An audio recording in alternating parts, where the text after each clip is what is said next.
happy readers, and welcome to my December wrap-up. Also, I'm going to be doing my 2014 book goals. So here I have my pile of books that I read in December, and my first book, not necessarily in order that I read, was The Geek's Guide to Dating by Eric Smith. I was sent this by the author. He's a grand man. He is a great book person, and he wrote a book about geeks and dating, and basically looking for that not perfect mate, but just going out there, putting yourself out there, and getting in that position, I guess, and all that kind of stuff. And there's all sorts of like fun graphics, and especially at the beginning of chapters. So there's one for engage, plotting your course through the dating realm.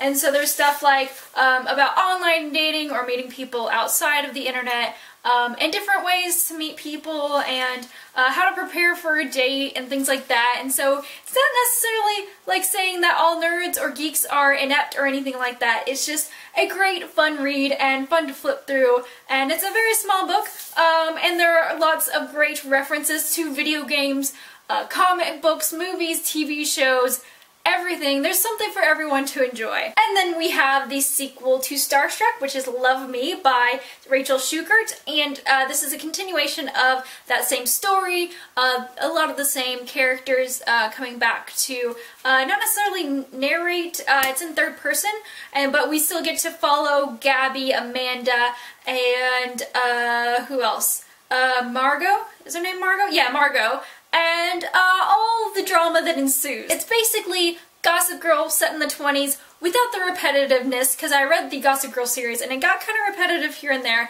but this one is really good because it just gets really complex and really awesome and whatnot, while still being very, like, just amazing. There's a lot of great characters in this book, a lot of great awesome things going on, and talking about women in the 20s and their rights. And then we have Liar and Spy by Rebecca Steed, and this is my middle grade choice for the month, and it was fantastic. Oh my goodness.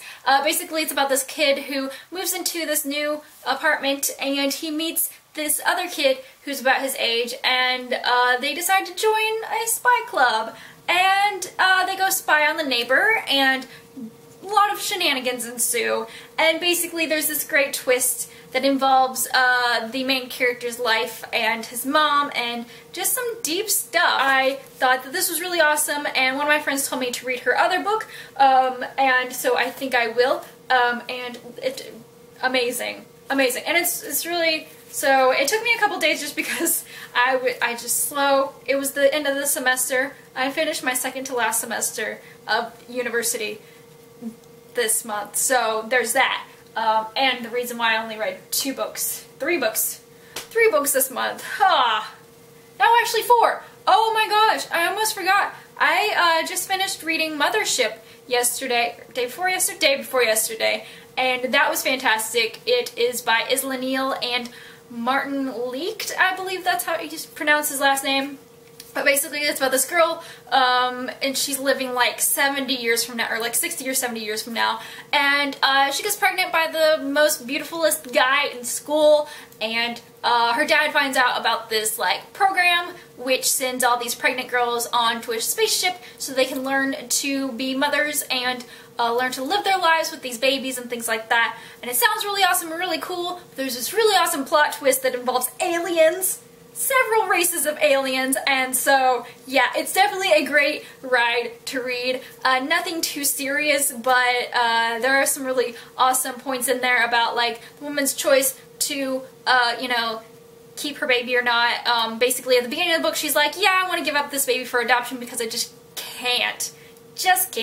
And throughout the book she kind of brings it up again because of the different things that happen and different new information that arises, basically. And so it gets really interesting and really fun, and I definitely encourage you guys to read it because it's really good. Apparently there's a sequel that I didn't know about till I flipped to the end, and it was like, read more from the next book, and it gets kind of cool and whatnot because things. So yeah, I read 65 books this year, and next year I'm going to try to read 75. I know this past year I think I said 70 and I notched it down because I was like, I don't know because last year of university, and this next semester is my last semester of university, so I have my capstone paper and projects to think about. But I'm still, you know, that's like, you know, 5 months of my life, but then I have like 7 other months of 2014 to read and you know, do adult things like get a job, but I can also read more books because I don't have school to do. So there's that. Those are my thoughts. Yeah, let me know your whole book goals for next year. I also have some ideas for some things that I want to do on this channel that would be fun. I want to do the library challenge again.